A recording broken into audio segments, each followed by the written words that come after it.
I've been married to my second husband, Mike, for 4 years. He's a jokester and loves to crack jokes all the time. He especially likes to joke with my brother Ethan and his wife. Ethan used to be okay with it till he started complaining about Mike taking it too far with his jokes. Some context about Ethan. He and his wife couldn't have kids, so they adopted a boy, Joey, 2 years ago. Mike has been making silly, light-hearted jokes involving Joey's bio-parents to mess with Ethan and his wife. I already talked to Mike, and I tell you that he 100% means no harm and he was just trying to get them to react. So, fast forward to New Year's Eve. My parents hosted a big celebratory dinner and Ethan and his wife came. While we were eating dinner, Mike decided to tell a knock-knock joke to Ethan. He said, "Knock knock." Ethan laughed and said, "Who's there?" Mike replied, "Joey's bio-parents," and then he busted out laughing. Silence took over and Ethan's facial expressions changed. His wife called Mike an idiot, to which Mike replied with, "Hey, relax, it was just a joke." An argument ensued and dinner was paused. My parents suddenly told Mike to leave, which I thought was too harsh. I tried to speak to them and get them to calm down, but Mom insisted that Mike leave. We left and Mike was complaining the whole time about how they overreacted. I called Mom later and she told me Mike was out of line with his hurtful jokes about this touchy topic and told me I was wrong for defending him and saying he was just joking.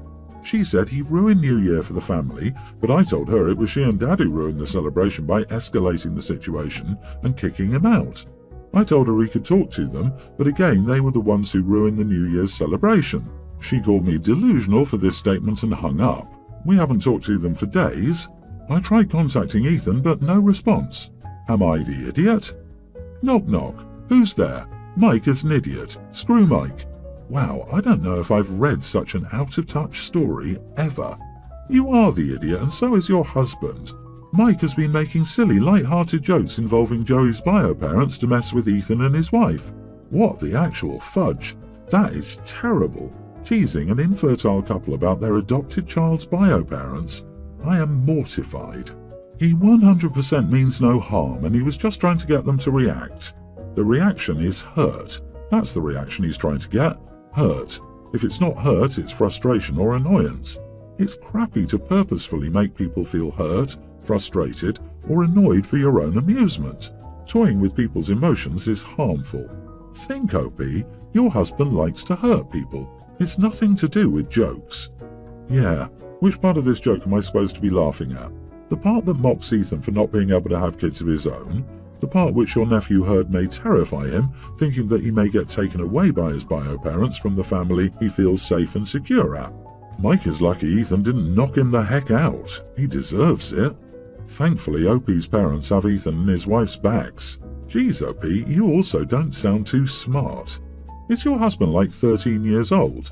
He has the emotional maturity of a 13-year-old bully whose defense is always, "But I was just joking." Seriously. Explain this joke to me and tell me what part is so hilarious. Honestly, I think your family should ban Mike from any further family gatherings until he apologizes profusely and gets therapy. You sound like you need it too. Cruelty ain't a good look. She married someone who probably does already poke at her greatest insecurities. She's learned not to react to appease her husband and probably feels like if she can learn to shove her hurt and shame down deep, then so should everyone else. Everyone must do whatever they can to not hurt the feelings of the person who is just joking. I wish I could just say time for a third husband, but since you're defending him, you deserve each other. My son is getting married to a wonderful woman. We've loved her since the first day we met her. She was very nice and polite and very good with my granddaughter. My granddaughter is a teen and she never got along with my son's partners, so it's nice to see the amazing relationship between her and her future stepmom. We were all talking and the wedding came up. We asked them what they were planning to do and they told us they couldn't afford their dream wedding and honeymoon, so they were trying to decide which one to choose. I offered that they could do both and I'll pay half the price. My other son asked me why I'm paying for their wedding when I didn't pay for his. I told him that I didn't like his wife and he knew it. She has been very cold towards us since the first day we met, and she hardly ever speaks to us. I can't be expected to pay for a wedding I don't approve of. He said I'm showing favoritism. I told him I was not. I didn't pay for his brother's first wedding either, so in order not to show favoritism, I was willing to pay for his next wedding. He blew up at me and called me an idiot and left. Son, in order not to show favoritism, I'm willing to pay for your next wedding. Oh damn, that hurt me and I'm not your son, lol. You are the idiot for saying that, but the petty in me respects that shade, lol. Yeah, I just spit coffee across my table. Touché, well played. OP is totally the idiot, but I can appreciate a good snide remark. Savage. Gee, I wonder why OP doesn't get along with most of their children's partners. Oh wow, OP, you sound like King Lear, handing out cash to the kids that kiss your butt the most. This isn't about your son's wives, it's about your sons. If you're prepared to treat them this differently over this, I'd bet money it's not the first time you've shown favoritism. No one is entitled to a gift, and demanding one does not look good for your other son. That said, you are showing extremely blatant favoritism towards one son, daughter-in-law over the others, which will destroy your relationship with those you deem lesser. That makes you the idiot here. You don't get to pretend to be surprised when you treat someone like that and they have a bad reaction. She is doing daughter-in-law a favour by being so open about her nastiness. It'll be much easier for daughter-in-law to stand up for herself and for the son to agree to limit or refuse time at his mom's after this, I imagine. It's much harder when the mother-in-law hides her true colours when her child is watching. I truly hope your least favourite son will cut you out of his life. I, 28 female, have been married to my husband Mark, 30, for 7 years, together for 10. He came from a large family and decided early to celebrate Christmas with them. The past 9 Christmases I've spent with him and my in-laws. I'm very big on Christmas presents. I enjoy choosing the perfect gifts that will suit the person, and as both of us earn a decent wage, we normally spend a good amount on the perfect present.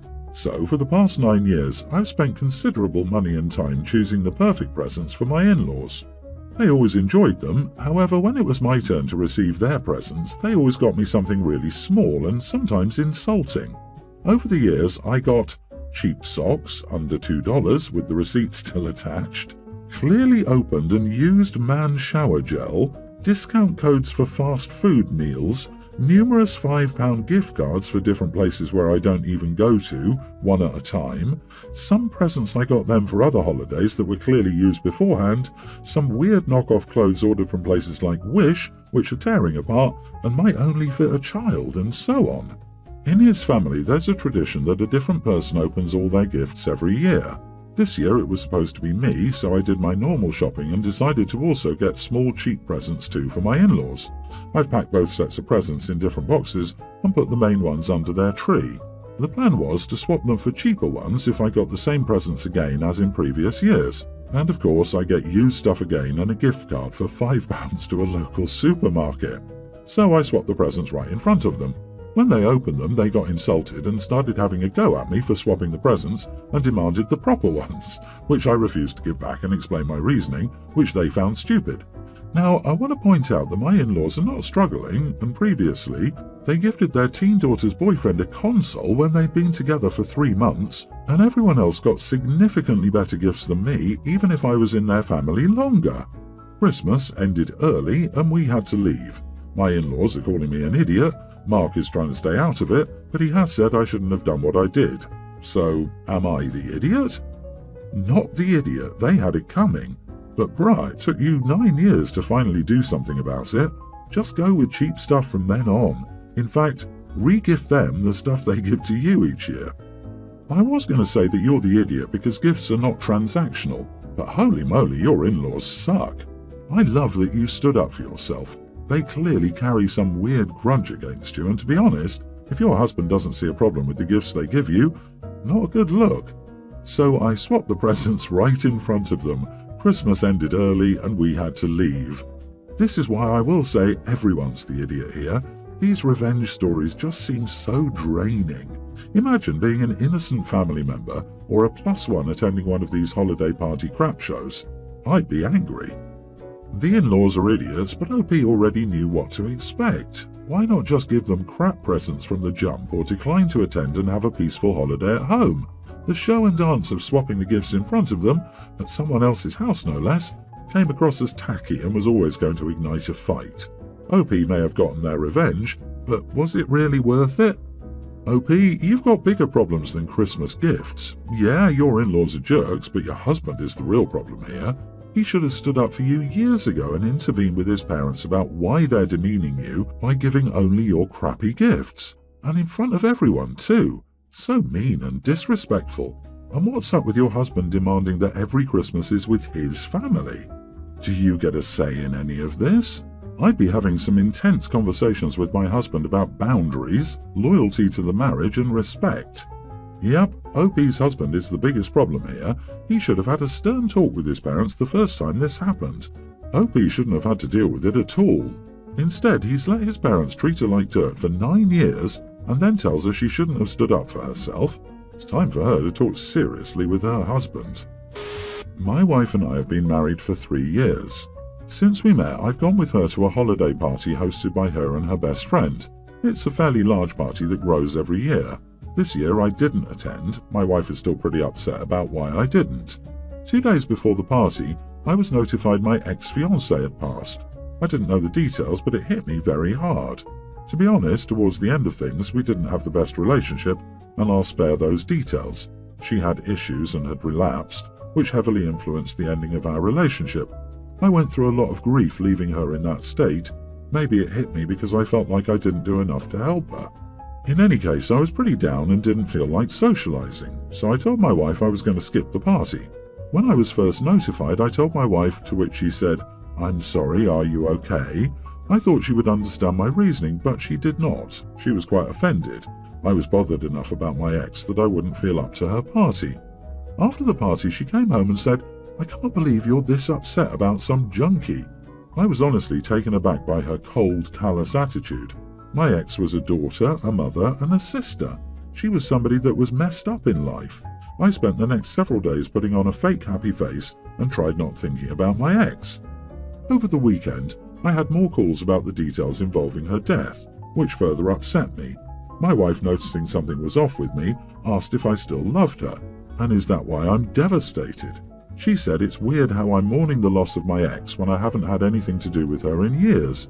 I explained to my wife my ex was my first love, and I did love her as a person. Last night I told my wife I would be attending my ex's funeral and I'd like her to come if she wanted. She became angered by that, saying she didn't want to go near a junkie's funeral because the place would be full of people like her. This might be partially true, but I think I should be allowed to pay my last respects regardless. She told me if I ended up going, we're going to have problems. I don't know what she meant by that, but she threw in my face how this ruined our holiday and again stated she couldn't believe I missed her party because of my ex. She told me I needed to seek professional help because it's not normal for a married man to be upset about his ex dying. I began thinking maybe she was right. I don't know why I'm mourning her loss. I began asking myself if I still had feelings for my ex, but in my head I knew things were done. I wouldn't have married my wife if I felt things weren't finished with the previous relationship. I've practically stopped myself from grieving because I guess it shouldn't have mattered to me. I asked my wife if she'd be upset if her ex died, and she said that's different because she shares a child with him. Not the idiot. Sorry, but your wife is cold and callous. This is a very mean-spirited response to the death of someone you once loved and cared about. The fact that she was your ex-fiancé, who you had a love for, makes your wife even more of an idiot. I don't care that she was stuck in addiction. She was still a human who deserves to be mourned by those who loved her and remembered her, despite her flaws. Way to be jealous of a dead person. Sheesh, you're a good dude. A good, cool, compassionate dude. Please, don't change. For closure, I would suggest that you seek out grief counseling. Your wife needs to know that this is a long process. However, it seems like she might be desirous. Your wife feels like you settled for her when you really wanted to be with your ex, but you were rational enough to know things wouldn't work out. Seeing your grief and regret now is making her question your relationship. I get she is insensitive, throwing junkie around, but she is lashing out in hurt. You're the idiot for not seeing this. Are you worried you didn't do enough to save your ex? What would have been enough? Staying with her? You are endangering your marriage for someone you have long decided to break up with, and who is tragically no longer here. You should probably research survivors' guilt and grief. I, 27 female, am the weird, quiet one in my family. Holidays growing up were mostly my brother and cousins running around and breaking things, while I got in trouble for trying to sneak off to read a book. So rude, pay attention to your family. Now my brother, 31, has 6 kids, and things are exactly the same, just with even more kids and chaos than before. I moved back to my hometown for a job a few months ago. My brother and his wife insisted that I do Christmas at their house since I hadn't done the big family thing in 4 years. I thought I would just drop by, eat some food I didn't have to cook, and leave. When I got to their house, it wasn't just them there, but also 2 of our cousins and all of their kids, plus some friends I didn't know. Half the adults were already drinking, the kids were all hyped up because of Christmas, and the TV was turned way up. And of course, kids are kids, they want attention and hugs, and they want to show you what Santa brought them. It's normal, but I'm not normal, and the kids are going through a screeching phase, and the youngest likes to climb people like they're trees, so it was a lot. I tried a few times to take a break in the garage or upstairs guest bedroom, but I couldn't get more than 5 minutes alone before I either had kids following me or sister-in-law coming in and going, "Here's Auntie, we found her." The only place where no one followed me was the laundry room, where they had piled all the boxes and wrapping paper from the morning. So, for probably half an hour, I just sat on the floor like a happy little trash goblin. When I got back to the group, people were angry at me. My sister and cousins all say that as the only single adult there, it was my responsibility to watch the kids so the parents could get the day off. No one actually asked me to do this, they just assumed I would. My brother is offended that I would hide from his children. I was hiding from everyone. Even the oldest 2 kids were mad because they got roped into watching the younger ones when no one could find me. I do feel bad about this. Am I the idiot for hiding from my very noisy family? Not the idiot. Definitely nope, nope, nope. It was never and should never have been your responsibility to watch the kids. They should respect your boundaries as well, and if you don't want to listen to the kids screeching, you shouldn't have to. It sounds like you were invited not because they genuinely wanted you there as a loving family member, but because they wanted you to be the nanny. They expected you to babysit without ever asking, and you feel guilty? For future family events, I would strongly encourage you to figure out if you're being invited as a family member or employee. If you're being invited solely to do work, you should be fine with arranging more enjoyable ways to celebrate your holiday, e.g., "Sorry, I'm going to my friend's house. I don't feel like working on the holiday, but I'm sure you can find someone else to babysit the kids."